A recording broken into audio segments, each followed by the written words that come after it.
Hello guys! Welcome back to my YouTube channel!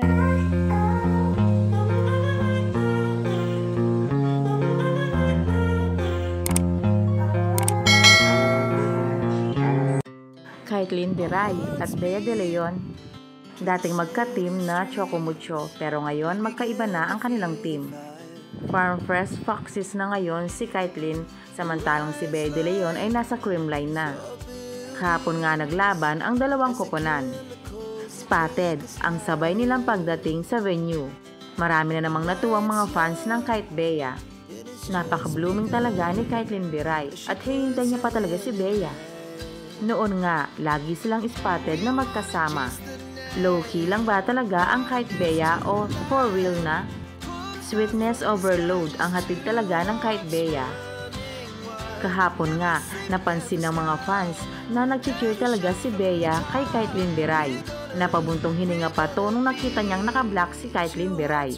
Halata talaga na proud siya kay Darling. Wala ka talagang maitatago sa mga fans. Para sa kanila, sa nakikita nila, Kait Bea is for real daw. At bagay na bagay naman talaga silang dalawa.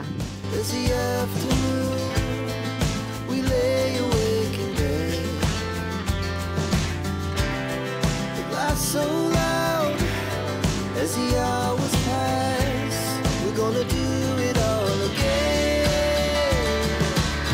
We wanna chase the night, wanna dance to the light, pull the stars from the sky, just two hearts running wild. Never sleep, never stop, as we shout from the top. We're gonna be.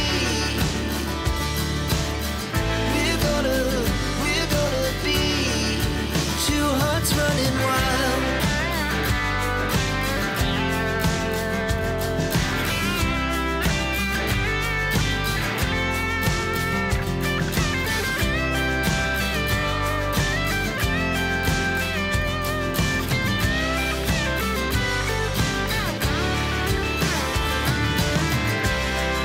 The moonlight, summer sky, it was the best we ever had.